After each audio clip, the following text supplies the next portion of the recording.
Pet Simulator franchise has been on Roblox for years, and over these years it affected the entire Roblox and the games on it in one or another way. But how exactly did Pet Simulator affect the games on Roblox is what I want to answer in this video.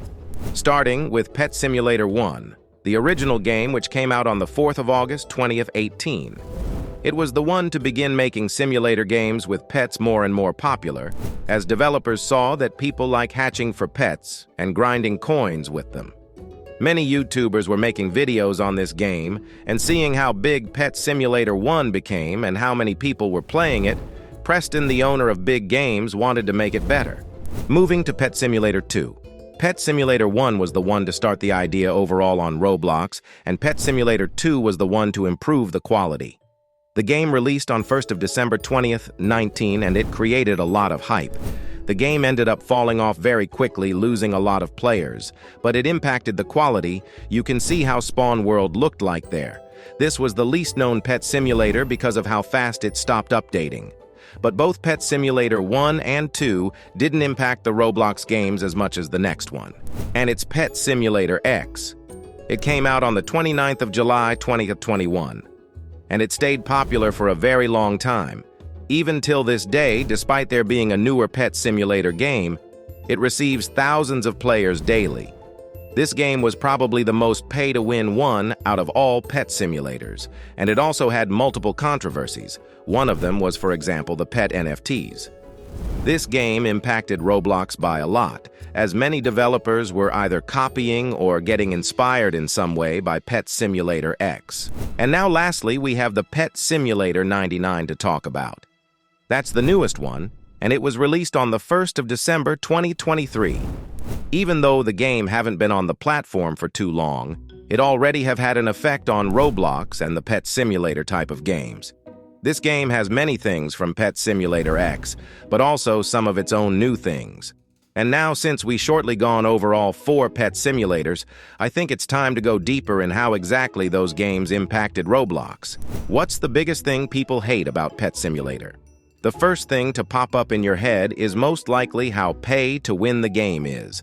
And it is true, especially with Pet Simulator X, which may have been the most pay-to-win one out of 4. The Game Pass prices were lowered at some point after Pet Simulator 99 came out. But besides the passes, there's one more thing: the exclusive eggs.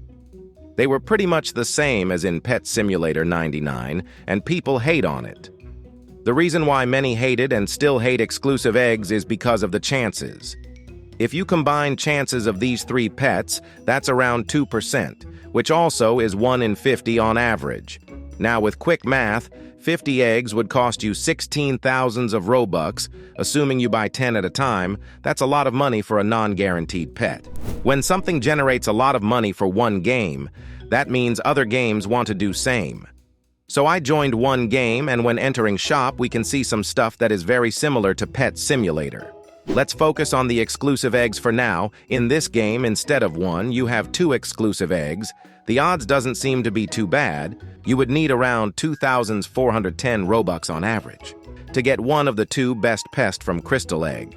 Besides eggs, this game has Robux pets, and seeing the prices, I feel like they were inspired by the Titanic pet plushies. But there's one difference. When you buy Titanic Pet in Pet Simulator, you get a pet you could use forever, while here the pets have stats, as you can see. That means they could probably be useless just a few updates later. I joined a different pretty popular game and saw pretty similar stuff there as well. 2 exclusive eggs, but more expensive than in the last game. They sure are cheaper than Pet Simulator ones, but the odds are worse, which means you would need around 16,000 of Robux to get one of the 2 best pets. Pretty similar to Pet Simulator. Just like last game, this one also has Robux pets that give power. Very expensive ones too, getting close to Titanic plushie prices at this point. But unlike last game, these actually give an extra boost, similar to the huge and Titanic pets in Pet Simulator, being affected by your best pet. Going back to Pet Simulator, if we scroll above exclusive eggs, we can see Forever Pack. That's a newer thing created in Pet Simulator 99. This thing is actually more pay to win than exclusive eggs, at least because you wouldn't need as many Robux. This huge pet would cost them just around 1,000 of Robux, Don't forget there are tiers you go through with Robux. Another example shows exclusive eggs. You basically can get exclusive eggs with many other items for around same price. Last image shows 200 Tier 2 Mega Dices. These could take you like 3 or so days if you would non-stop AFK and could potentially get you like 5 huge pets. Basically, Forever Pack is a very pay-to-win thing, and this idea affected other games too. Going back to these games, you can see the Forever Pack idea was taken and remade a bit for a different game. Very similar to Pet Simulator's 1, if Forever Pack wouldn't have been a thing in Pet Simulator, this game most likely would not have it too. It does really show how Pet Simulator can affect other games, as of ways to earn money, for example. In the other game, the Forever Pack was renamed to Endless Pack. It was changed a bit compared to Pet Simulator 1's, but the main idea is pretty much the same. I don't think it's wrong to monetize your game like this, but you gotta control the amount of pay to win you add so that players could comfortably play the game without spending any money pretty much. By the way, you should subscribe if you have been enjoying the video. So with exclusive eggs and Forever Packs, you can tell these games were affected by Pet Simulator for sure. Now I feel like I've talked mainly about negative effects of Pet Simulator on other games. What about some positivity now? Pet Simulator might actually be affecting all of the Roblox games more than you think, and I can try to prove it right now. Pet Simulator has a lot of developers, and all of them are pretty good at their jobs. If we walk around Pet Simulator 99, take a look on the map building, the models around. It all looks pretty good, and where am I going with this?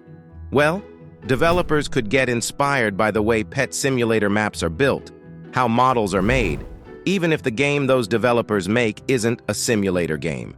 The style is something you could use for games that are not simulator games. That's something very useful for beginner developers. Let's say you liked a tree model and later decided to make something similar yourself, like the ones you see on the image. I'm a beginner developer myself, and sometimes I get inspiration from Pet Simulator because it's well made and has a similar style I would model or build in, even if I make a game that is not a simulator at all. Another thing could be the UI design. It's pretty clean and well made in Pet Simulator, it's easy to understand and doesn't look like a mess. Developers could get inspired by how UI looks like in Pet Simulator and take notes on how to make UI look better and cleaner. If you want to create something good, you should take a look on other successful games. Get some ideas, mix it up with your own ideas, and you may get something pretty cool. Pet simulators are very popular, and knowing that, who knows how much did Pet Simulator actually change Roblox, but we know for sure it did in some ways, could be both negative and positive as we have seen in this video.